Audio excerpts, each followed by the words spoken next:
박성도님께서 그렇게 찬양을 잘 부르시는지 몰랐습니다. 진작 할 걸 그랬죠. 자, 우리 교회 설립 1주년입니다. 가장 감사한 건요, 우리 성도님들이 한 분도 실족하지 않았다라는 거. 이게 저에게는 참 감사한 일이고요. 그 정도가 아니라 믿음으로 하나하나 많이 세워졌다라는 거. 이게 너무 감사하고요.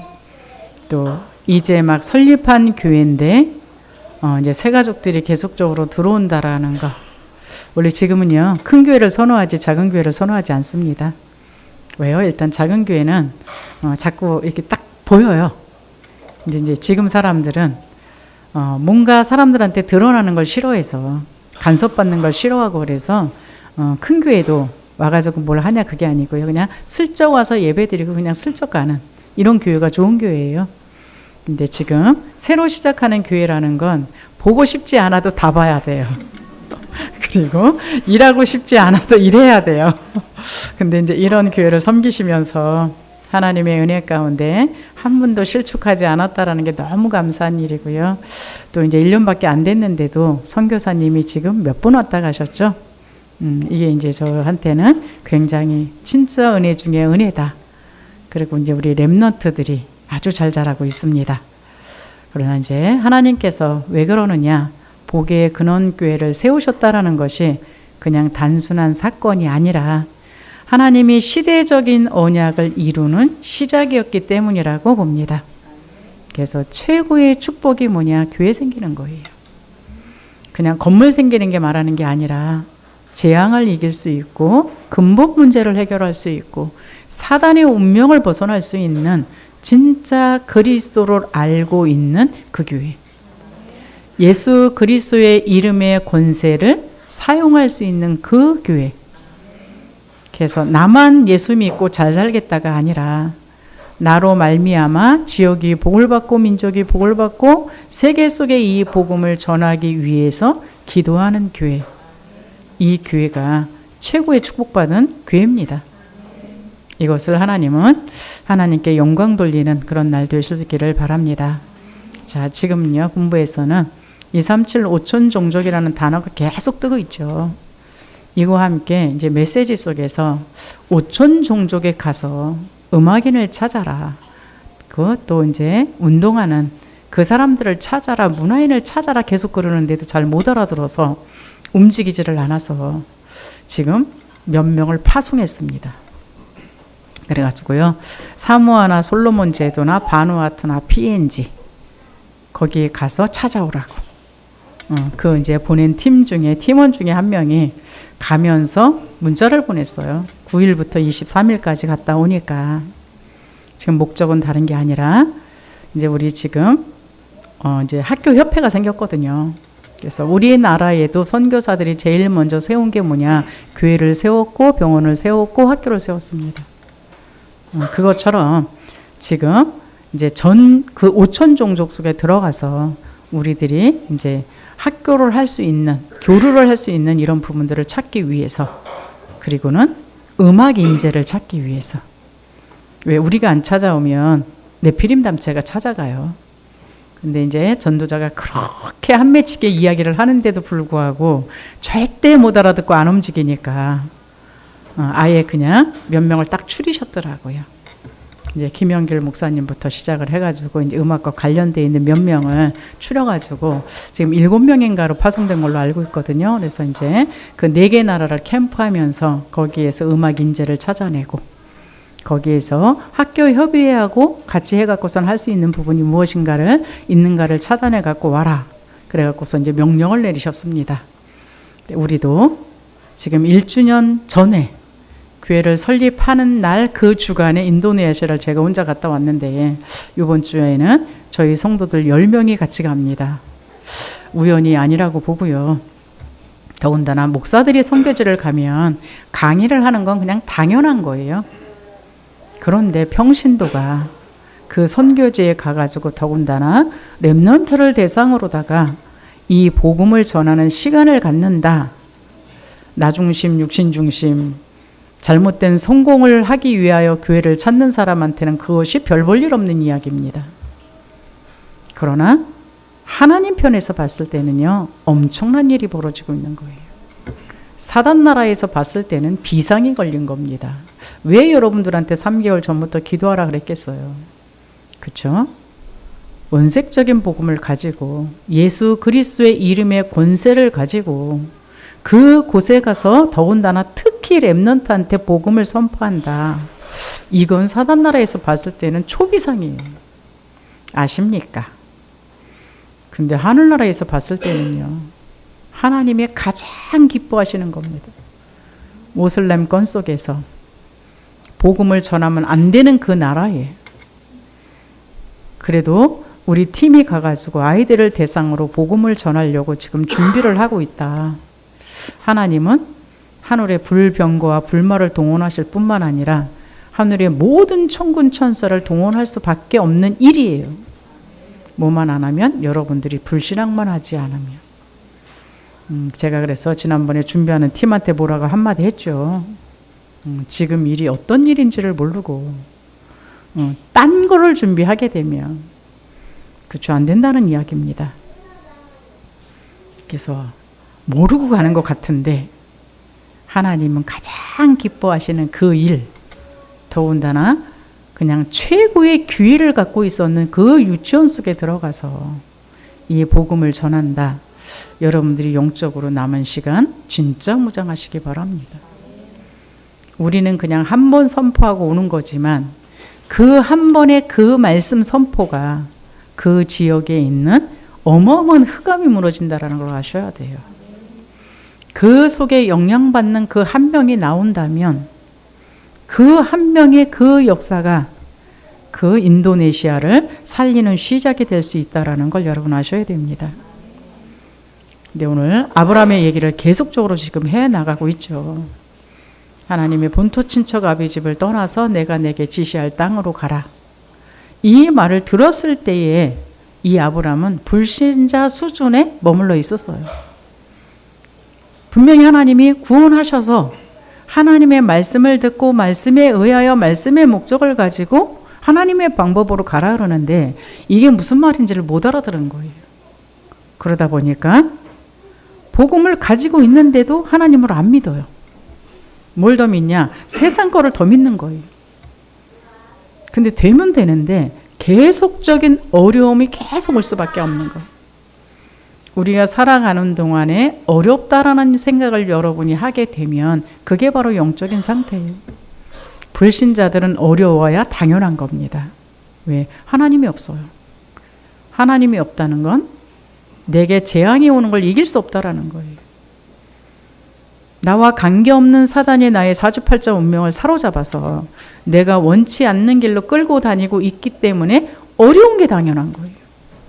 그러나 하나님의 백성들은 그 문제를 해결하기 위해서 예수님이 십자가에서 죽으셨기 때문에 내 인생의 문제를 주님 앞에 맡겨버리면, 맡긴다라는 얘기는 내 생각, 내 고집, 내 방법, 내 스타일이 아니라 하나님의 말씀을 가지고 살라는 거예요. 이렇게 되어지게 되면 어려울 게 없어요. 왜? 뭐 하나님이 어려우십니까? 뭐 하나님이 어려운 게 있겠습니까? 이 세상이 다 자기 것이요. 이 세상이 당신의 손에 의해서 움직여지고 있고 당신이 원하는 대로 지금 되어가고 있는데 그는 우리가 그 하나님의 말씀 속으로 들어가게 되면 세상을 알게 돼 있고 역사를 알게 돼 있고 인간을 알게 돼 있고 문제의 원인을 알게 돼 있고 그 답을 알게 돼 있고 그걸 해결할 수 있는 방법을 알게 돼 있고 뭐 어려울 게 있겠습니까? 성도가 어렵다라는 느껴질 때는 이미 여러분은 하나님을 떠나 있기 때문인 거예요. 아브라함처럼 구원은 받았는데도 불구하고 하나님의 말씀이 기준이 아니라 이제까지 살아왔던 어려울 수밖에 없었던 나의 생각, 나의 방법, 나의 조건, 나의 목표 이걸로 살아가기 때문에 어려울 수밖에 없다라는 거. 근데 이 아브라함이 어느 날 그 불신자의 불신앙의 인생의 삶을 청산하면서 이제 신자의 수준으로 들어갑니다. 그렇죠? 우리가 언제부터 이제는 좀 편안한 상태 속에서 살 수 있느냐 이 상태예요. 감사한 건 뭐냐면요. 저희 교회를 방문하셨던 분들이 교회 오면은 교회는 아담하고 작은데 교회가 참 편안하대요. 그 이유가 다른 거 없어요. 저 전적으로 하나님한테 맡겨버렸거든요. 되고 안 되고는 주의 손에 있으니까. 난 하나님이 하기를 원하는 대로 할 거니까 알아서 하십시오 그러고 맡겨버렸거든요. 왜? 교회의 주인은 하나님이십니다. 그 하나님이 교회를 지켜야 완벽한 거고 그 하나님의 교회를 이끌어 가셔야 완벽한 거지. 목사가 무슨 재주가 있고 무슨 능력이 있다고 그 교회를 이끌어 가겠습니까? 그 뭐 하나님이 나타나셔갖고 얘야 이리 와라 이러십니까? 그게 아니고요. 그 말씀의 흐름이라는 게 있어요. 그럼 나는 그 말씀의 흐름만 따라갈 수 있는 사람이면 걱정될 게 하나도 없다라는 그 말씀입니다. 아브라함이 고생하다가 돈도 벌고 내가 갖고 있을 수 있는 것도 있었는데도 불구하고 인간 갈등이 끊임없는 거예요. 자기가 데리고 나온 그 롯과의 갈등이 너무너무 심해서 이제 그 가솔들과 가솔들이 번창하면 번창할수록 싸우네. 가족끼리 싸움이 일어나면 어떨까요? 여러분 다 부모님들이시죠? 있는 재산을 갖고 형제끼리 그냥 아귀다툼하고 싸운다면 부모의 심정 속에서 어떠실 것 같습니까? 좀 아브라함이 그러고 있었던 거예요. 아브라함이 데리고 나왔던 롯, 하나님이 너 씨로 말미암아 그랬는데 그게 안 믿어져 갖고 나는 아이 낳을 수 없는 심정이기 때문에 그럼 이 조카 롯이라도 대신 나의 대타로다 후대로다가 이어가겠구나 라고 생각해서 데리고 나왔던 이 롯이 점점 경제는 좋아지고 있는데 계속적인 싸움이 벌어지는 거. 이때서야 아브라함이 깨닫고 롯하고 헤어질 생각을 합니다. 그렇죠? 들으셨죠? 계속적으로. 그러면서 예전 같았으면 내가 먼저 선택할 테니까 너는 나를 따라와라 이러던가 내가 먼저 선택할 테니까 너는 그 다음을 선택하라 이랬을 텐데 아브라함이 이제는 하나님 앞에 서서 롯한테 선택권을 먼저 줘요. 네가 먼저 가고 싶은 데를 선택해라. 그 다음에 나는 너의 반대편을 선택하겠다. 이 얘기는 이젠 세상의 것 갖고 나는 살아가지 않고 세상이 어떻든지와 아무 상관없이 하나님의 말씀을 가지고 살아가겠다. 믿음 갖고 살아가겠다. 이 소리입니다. 그랬는데 이 롯은 그때 당시에 보고 애굽 같았다. 에덴 동산 같았다 라고 표현했어요. 이거는 최고의 문화 문명이 발전한대. 최고의 에덴 동산 같았다 그러면은 처음에 천국 같았다 이 소리잖아요. 그런 모든 보이는 조건이 완벽하다라고 그랬던 그 땅을 선택한 곳이 어디냐? 소돔이에요. 아브라함은 그 반대쪽을 선택한다 그랬기 때문에 반대쪽을 보니까 허들판인 거예요. 볼 거라고는 아무것도 없어요. 그냥 척척 산중에 있는 그 허들판을 선택했는데 하나님이 나타나셔서 네가 서 있는 동서남북을 바라봐라. 내가 너에게 그 땅을 너에게 주겠다. 그러면서 하나님이 처음부터 약속하셨던 너의 자녀를 통해서 하늘의 별처럼 바다의 모래처럼 너의 후손이 어마어마하게 번창할 것을 또다시 약속을 주셨어요. 그 다음부터 이 아브라함은요, 내 생각, 내 방법, 내 고집을 따라가는 것이 아니라 하나님하고 계속적인 긴밀한 관계를 갖습니다. 그러다 보니 이 아브라함 말 한마디면 움직이고 있는 318인의 제자까지 생겼어요. 그래서 전쟁이 일어났을 때에 그 318인밖에 안 되는 가병들이 가가지고 롯을 구해오기도 했어요. 그렇죠. 잘 생각하셔야 됩니다. 내 생각, 내 방법, 내 목적, 이제까지 살아왔던 나의 경험을 갖고 살아갈 때는 고생이 많아요. 그런데 이게 아니구나라고 생각하고 하나님 앞에 단을 쌓았다는 얘기는 하나님의 말씀을 받고 말씀에 의해서 움직였다는 얘기예요. 이 이후에 아브라함은 뭐 별로 그렇게 어려움이 없었어요. 그래도 남아있는 체질 때문에 중간중간 헛짓을 하기는 해요. 그러나 그때는 이미 빨리 깨닫고 다시 제자리로 돌아오는 이런 것들을 계속합니다. 그러면서 어디까지요? 진짜 전도자의 수준까지 올라가는. 그래서 전쟁에서 이겨가지고 그때는 전쟁에서 이기면 전리품을 받게 돼 있거든요. 그럼에도 불구하고 이 전리품까지도 거절합니다. 네가 주는 그 복이 내가 나중에 복 받았을 때 그것 때문이라고 말할 거를 생각하니까 싫다. 나는 세상에서 주는 복이 필요한 게 아니라 이미 하나님한테 모든 복을 다 받은 존재다. 이걸 믿었던 거예요. 여러분, 복의 근원 교회라는 이름이 뭔지 아십니까? 여러분이 그 복을 다 받은 존재입니다. 저 창세기 12장 1절에서 4절에 너는 복이라. 그렇죠? 너가 복 자체이기 때문에 너를 만나는 사람이 복을 받을 것이다. 네가 가는 그 민족과 열방에 이 복이 임할 것이다. 어디까지요? 그 복이 너의 후대까지 임할 것이다. 이게 우리가 받은 복입니다. 근데 이걸 몰랐던 거예요. 그렇죠? 우리 사랑하는 복의 근원 교회 성도님들도 이거를 안다면 인간적인 방법 쓸 필요가 없다니까요. 세상에서도 만석군은 하늘에서 낸다 그래요. 근데 우리는 아예 복의 근원자가 하나님이라는 걸 날마다 듣고 있지 않나요? 그럼 나는 그의 자녀요, 그의 상속자라고 계속 듣고 있지 않습니까? 이거를 진짜 안다면 얼굴에 갈매기 그릴 이유가 없고, 돈에 잡혀서 살 이유가 없고, 명예에 잡혀서 살 이유가 없고, 육신것 때문에 자리 다툼을 해야 될 이유가 없다란 얘기예요. 뭐요? 하나님하고 끊임없는 계속적인 교제가 되어졌을 때에 하나님이 약속하신 그대로 우리한테 시간표가 되어졌을 때에 주신다란 얘기입니다. 이 믿음의 눈이 열려질 수 있기를 바랍니다. 그래서 여러분이 가장 첫 번째로 잡아야 될, 당연히 보아야 될 그 언약적인 축복이 있어요. 뭐요? 원래 인간은 하나님의 형상대로 창조되어서 하나님과 함께 하는 게 원래 인간입니다. 그 하나님을 떠난 게 저주예요. 그렇게 되어지게 되면 어쩔 수 없이 우리는 무능력한 인간으로 전락해요. 무능력한 우리가 이 세상을 살아가려니까 염려, 근심, 걱정하다 보니 늘 내 마음대로 안 돼서 내 마음에는 화가 가득 차 있어요. 그러니까 누구 하나 걸리기만 해봐라 이러고 살아가는 사람들이 지금 대부분의 사람들입니다. 그런데 하나님은 인간이 인간으로서 살아갈 수 없기 때문에 이 땅에 예수 그리스도를 보내주시겠다라고 약속하신 것이 창세기 3장 15절이에요. 하나님을 떠난과 동시에 하나님은 바로 언약을 주셨습니다. 이 땅에 내가 여인의 후손을 보내줄 테니까 그 여인의 후손이 오게 되면 너의 모든 죄를 끝내버리고 다시금 나에게로 돌아올 수 있는 길을 열어줄 것이다.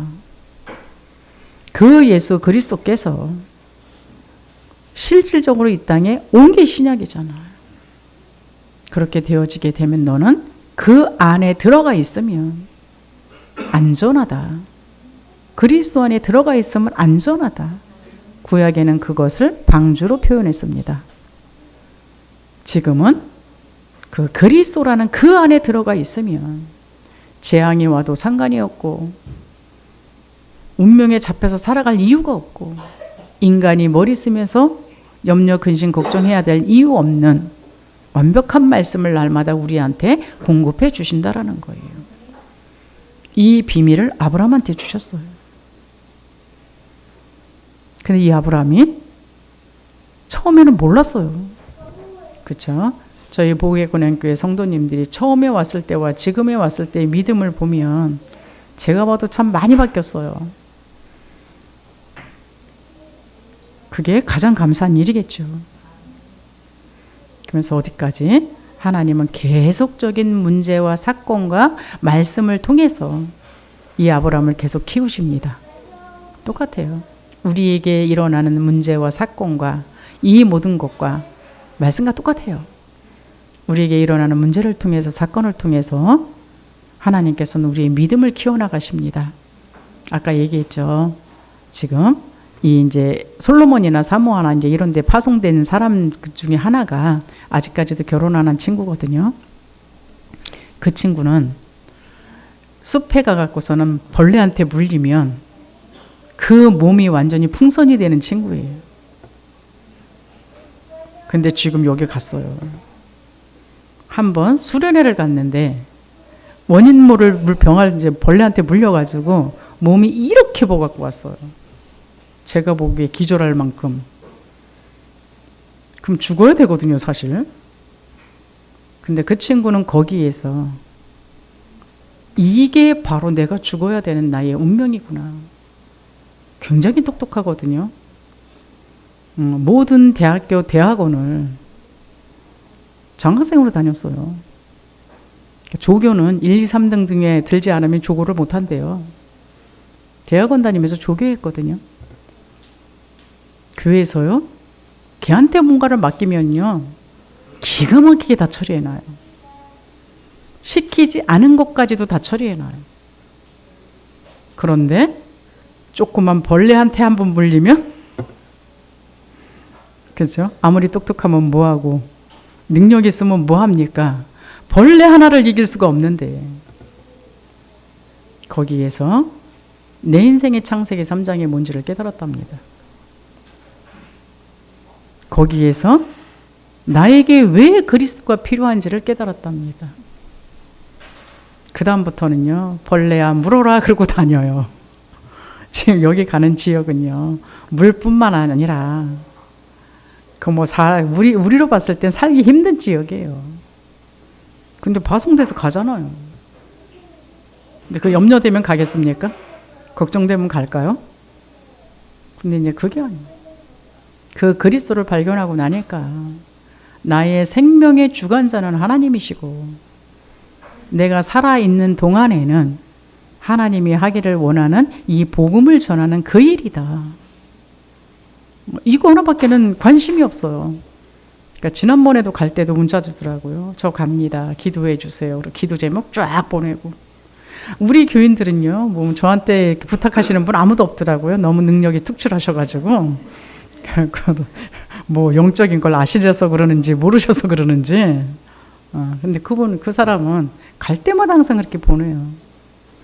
그러니까 요번에도 보내서 우선은 그 기도 제목 몇 가지를 보냈더라고요. 거기 가서 해야 될 일. 그렇죠? 이미 손에 쥐고 가는 거잖아요. 내가 거기 가서 하고 와야 될 일을 이미 손에 쥐고 가는 거예요. 근데 오늘도 보니까 대단한 대접까지도 받고 있고 대단한 역사를 일으키고 있어서 너무 감사합니다. 여러분이 붙잡아야 될 언약, 어마어마한 복의 근원이라는 그 이름. 창세기 12장 1절에서 3절. 그쵸? 너는 복이 될지라. 아니, 근원적인 축복이에요. 뿌리에서부터 복을 받은 존재라는 걸 여러분 아셔야 됩니다. 거기에다가 모든 족속이 너로 말미암아 시대적인 축복이에요.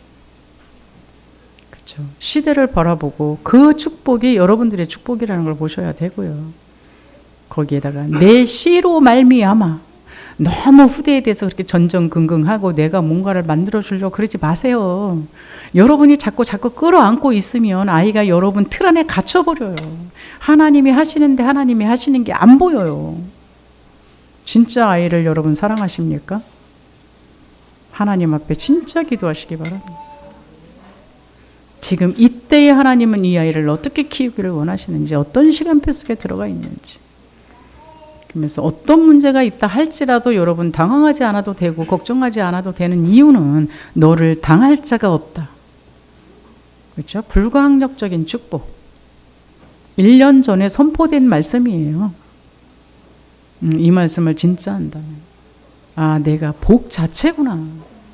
우리 한 집사님이 늘 나오면 그래요. 나는 복덩이다. 그래서 그 복덩이가 영적인 복덩이를 말하는지 육신적인 복덩이를 말하는지 잘 모르겠는데 맞아요. 그 이제 서 교수님이 하신 그 말씀이 아예 그냥 각인돼 버렸나 봐요. 너는 복덩이다. 아이들한테도 계속적으로 축복하십시오. 네가 예수 믿었다면 너는 복덩이다. 하나님 앞에 하나밖에 없는 복덩이. 그 얘기를 계속적으로 각인시켜 주시기 바랍니다. 그렇죠? 그러면서 뭐라고요? 너는 시대적인 복을 받은 아이다.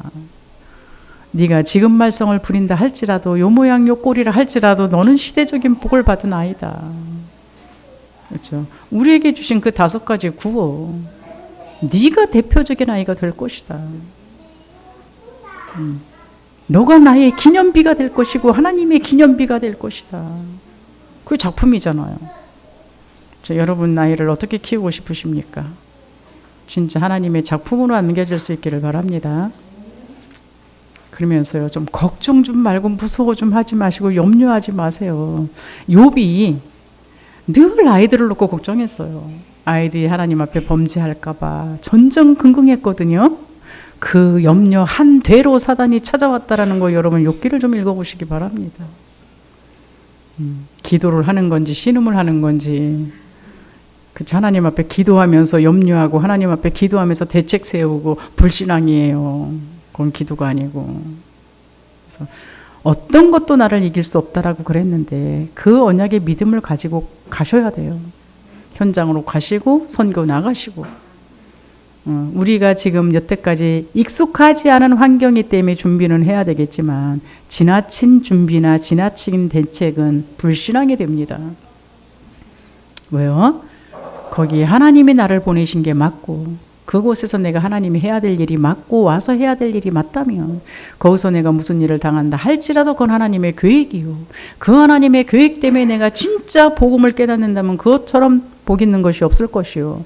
그것 때문에 예수 그리스도의 이름의 권세를 내가 깨달을 수 있다면 그것처럼 복된 것이 없을 것이요. 그것 때문에 진짜 이 아브라함이 이삭을 제단에 드렸던 것처럼 진짜 내가 죽어야 되는데 예수 그리스도께서 죽으셨구나라는 걸 깨달으면 그것처럼 복된 것이 어디 있겠습니까?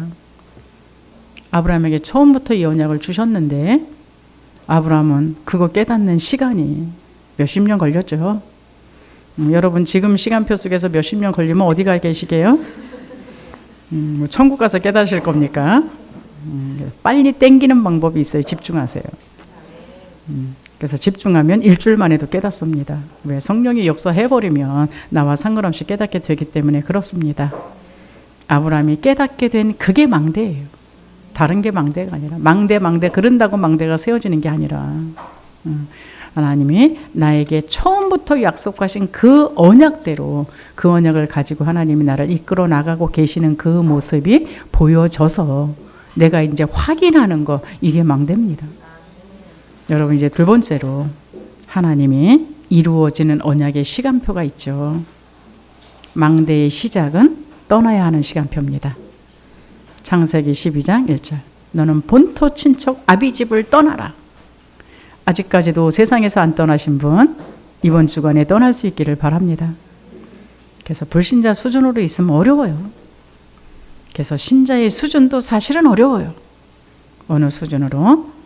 예수 그리스도 모든 문제 끝났고 이제 하나님은 나를 통해서 하나님 나라의 일을 이루어 가시는 그 일만 남았다라는 전도자의 수준으로 올라가셔서 그 영적 상태가 되어져야 영적 사실이 보여지기 시작합니다.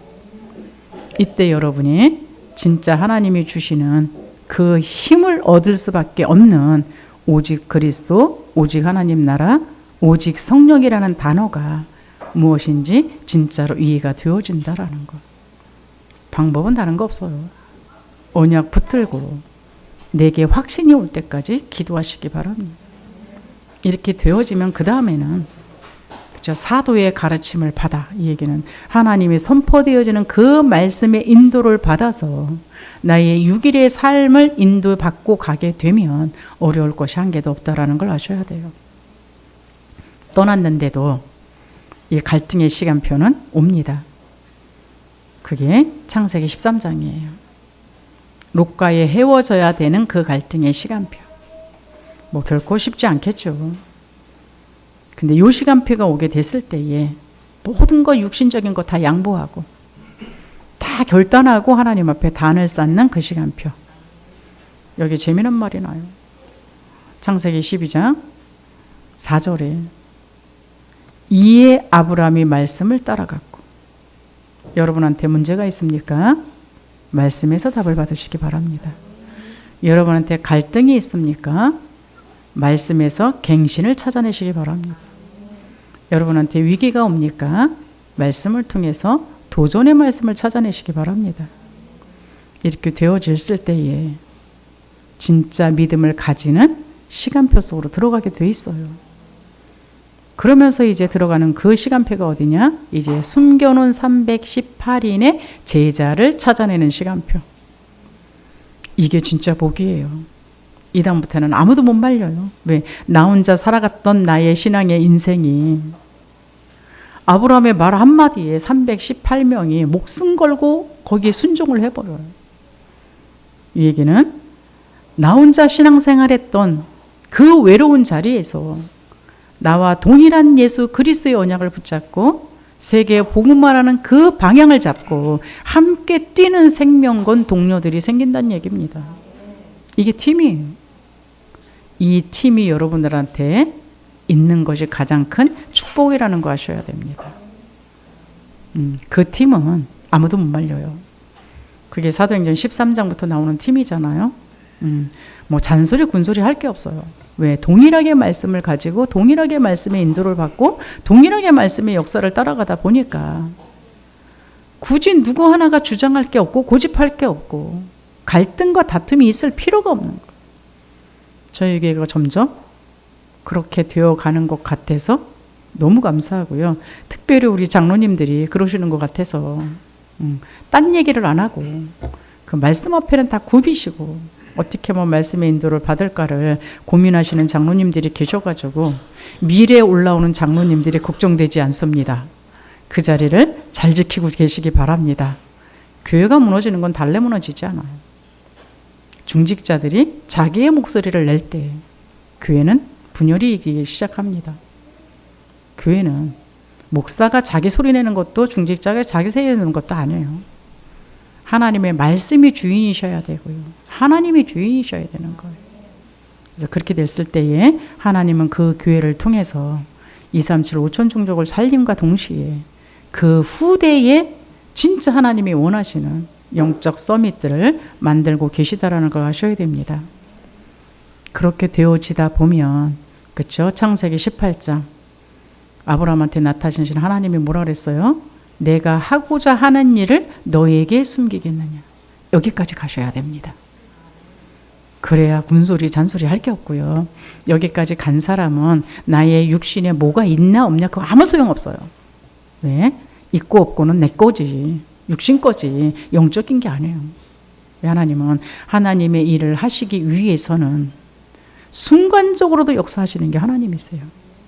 이 수준까지 여러분이 갈 수 있기를 바랍니다. 이 사람은요 5 흐름의 주역이 됩니다. 하나님의 말씀의 흐름 속에 그렇죠? 계속 하나님과 소통이 되어지는데 하나님의 말씀의 흐름 속에 들어가 있다 보니까 날마다 말씀의 응답 속에 있어요. 그 사람이 움직이는 그 모든 곳에는 생명이 살아나는 역사가 있기 때문에 그 사람이 살고 있는 지역 자체가 복입니다. 그 지역에 그 사람 살고 있다는 자체가 복인 거예요. 그 사람이 다른 나라로 움직였다. 거기에는 반드시 하나님이 준비해 놓으신 사람이 있어요.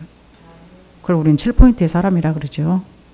마찬가지입니다. 이번에 인도네시아 선교 가는 것도 여러분이 움직이는 그 곳에 7포인트의 사람이 준비되어 있다는 사실을 믿으시고 움직일 수 있었으면 좋겠습니다.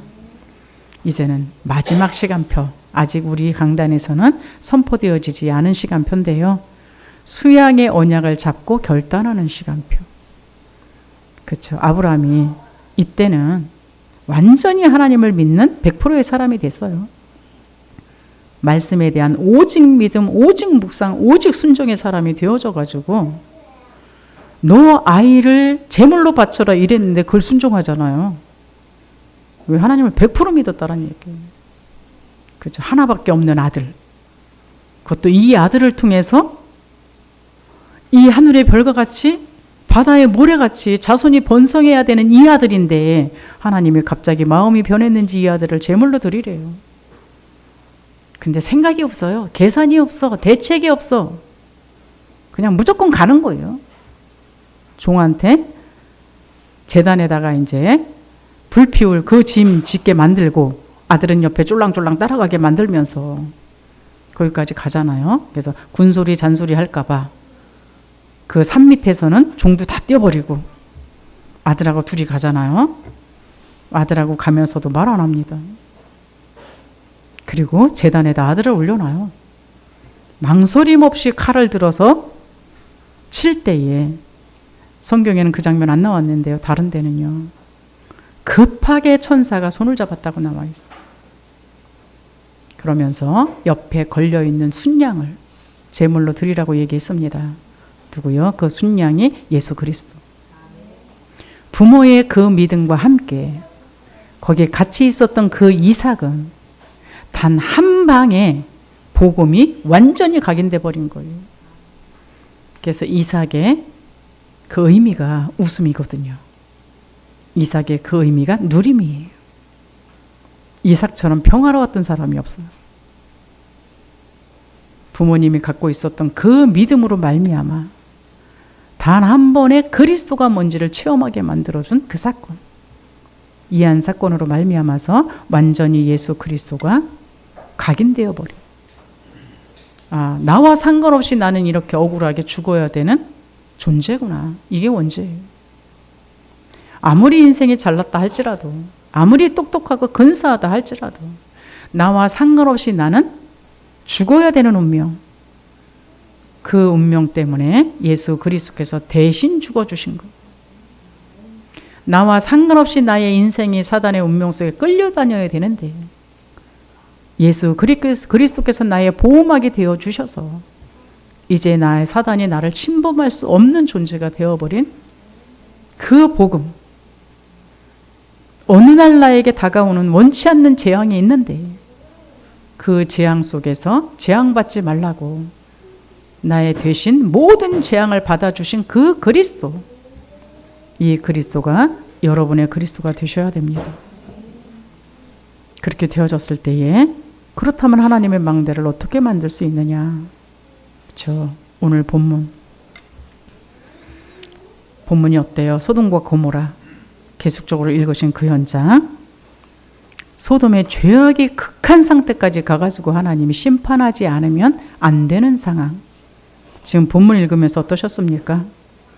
천사들이 그래도 구원받은 노시기 때문에 그 재앙 속에서 구원해 주기 위해서 나가라 그래요. 그럼에도 불구하고 아직까지도 창세기 3장 나 육신 잘못된 성공을 갖고 있었던 이 롯은 머무적합니다. 심판이 코앞에 와 있는데도 불구하고 분별할 수조차 없어요. 그 정도로 영적인 무지 속에서 완전히 재앙 속에 들어가 버린 영적인 상태라는 겁니다. 거기에다가 이 사위들한테 심판을 얘기했어요. 그랬더니 그 말씀을 농담으로 여겼다라고 이야기합니다.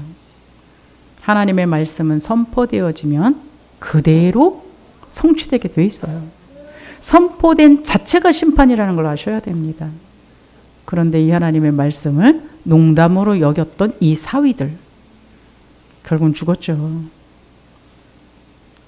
하나님이 구원받았기 때문에 강제로 롯을 끄집어냅니다.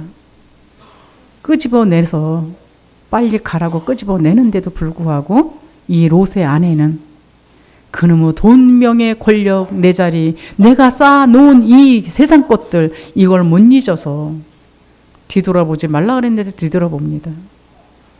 그래서 거기서 바로 소돔기둥이 되어버렸어요.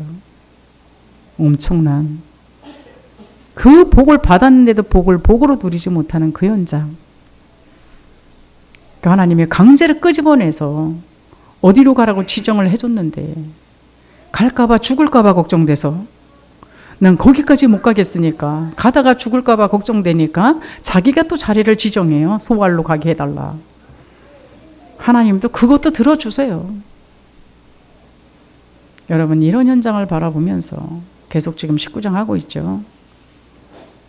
하나님을 믿었는데도 불구하고 세상 것을 못 잊어서 세상 것을 놓지 못해서 세상 것이 다인 줄 알아서 그 속에서 머물어서 결국은 심판의 대상이 될 수밖에 없었던 이 소돔과 고모라, 롯. 이 현장을 바라보시는 여러분들은 어떻습니까? 진짜 그 현장이 흑암의 현장이요. 사단과 지옥 배경과 재앙이 있는 현장으로 보여지십니까? 여기에 흑암의 문화로 말미암아 진짜 네피림화 되어져 버렸던 세상으로 여러분 보여지십니까? 이 현장에 빛의 권세를 주셔서 그 현장에 가서 그 빛을 전하라는 그 하나님의 음성이 여러분 들려주십니까? 이 1000명이 여러분한테 들려주셔야 돼요. 여기서부터 망대의 시작이 시작되는 겁니다. 그 현장을 바라보시면서 나를 부르신 소명이 여러분한테 깨달아지십니까? 이런 현장이기 때문에 하나님께서 이 현장에 나를 부르신 거였구나라는 그 소명이 여러분한테 들려지십니까? 이 사람한테 하나님은 망대가 세워지는 시작이 되어집니다.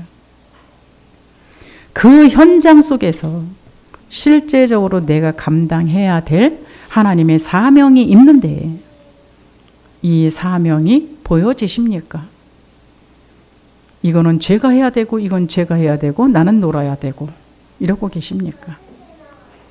망대의 시작은 하나님의 1000명이 들리셔야 되고요. 이 현장에 부르신 하나님의 소명이 여러분한테 깨달아지셔야 되고 이 현장 속에서 내가 해야 될 나의 것이 깨달아졌을 때, 다른 말로 CVDIP가 보여졌을 때 하나님의 언약으로 하나님의 망해가는 그 세상 속에 나를 통해서 하나님이 비전을 제시하시고 그 하나님의 것이 나의 꿈이 되어졌을 때에 그때부터 하나님의 말씀이 나를 통해서 성취되어 가기 시작합니다. 그때부터 하나님은 기도에 응답하기 시작을 하세요. 그래서 여러분 인생 속에 실제적인 하나님의 작품이 남겨지는 그 일이 시작되어지는 겁니다. 이것이 망대거든요. 이것은 해도 되고 안 되는 것이 천명소명 사명이 아니라 하나님의 백성들한테는 필수적인 것. 사실 세상을 발전시키는 사람들도 육신적인 천명소명 사명이 있기 때문에 세상에서 나름대로 기여하고 살아가는 겁니다. 하물며 영적인 하나님의 백성들한테 하나님이 천명소명 사명을 안 주셨겠습니까? 이걸 찾아내는 것이 망대의 시작이라는 걸 아셔야 됩니다. 말씀을 마칩니다. 전도자가 맞으십니까? 성경에 성공한 전도자들은 모두 오직의 망대가 세워진 사람들이에요. 오직 그리스도, 오직 하나님 나라, 오직 성령. 이 안에서 모든 답을 찾아냈던 사람. 오늘부터 불신앙하지 마시고요. 하나님이 주시는 진정한 언약으로 힘을 얻으시기 바랍니다. 아브라함의 전환점이 창세기 13장 18절이라 그랬죠. 우리 교회가 1주년을 맞아서 1주년을 통해서 여러분들이 이제는 진짜 237 5천 종족을 살리는 전환점의 시간이 될 수 있기를 주의 이름으로 축원합니다. 그래서 이번 인도네시아 선교가요. 그냥 여러분들이 구경 갔다 오는 게 아니고 거긴 관광지도 아니에요. 벌레 많은 그냥 숲풀밖에 없어요. 거기 가셔서 진짜 이 현장에 흑암 가득한 현장 맞는가? 네피림의 현장 맞는가? 이 현장에 하나님이 복음이 선포되어지기를 진짜 원하시는가? 이걸 한번 찾아내시고요. 그 전환점은 내가 객기 부려 갖고서는 폼 잡는다고 되는 게 아니고요. 진짜 집중 속으로 들어가셔야 돼요. 그 언약을 잡으시고 나를 부르신 복의 근원이라는 완벽한 그 언약 속에 나를 부르심에 감사하시고 이 복을 가지고 237 5천 종족을 살리기 위해서 오늘이라는 시간표를 두셨다라는 걸 확인하시고 그 언약을 붙들고 여러분 진짜 기도하시기 바랍니다. 그렇게 되어지게 되면 그 결과는 반드시 하나님의 응답으로 주십니다. 기도합니다. 주님, 복음이 사라지고 교회가 무너지는 재앙의 시대 속에 참 복음을 전달하기 위해 복의 근원교회로 우리를 불러주신 것 감사합니다. 근원적인 축복, 대표적인 축복, 시대적인 축복, 기념비적인 축복, 불가항력적인 축복으로 언약적 축복을 약속해 주시고 그 언약의 말씀 흐름을 따라 성취해 가시는 그리스도 안에 복음의 망대를 든든히 세워가게 하시니 감사합니다. 설립 1주년을 맞이하여 감사의 이유를 발견하게 하시고 237 5천 종족을 살리는 여정을 가는 전환점의 시간이 되게 하여 주옵소서. 예수 그리스도의 이름으로 기도하옵나이다. 아멘.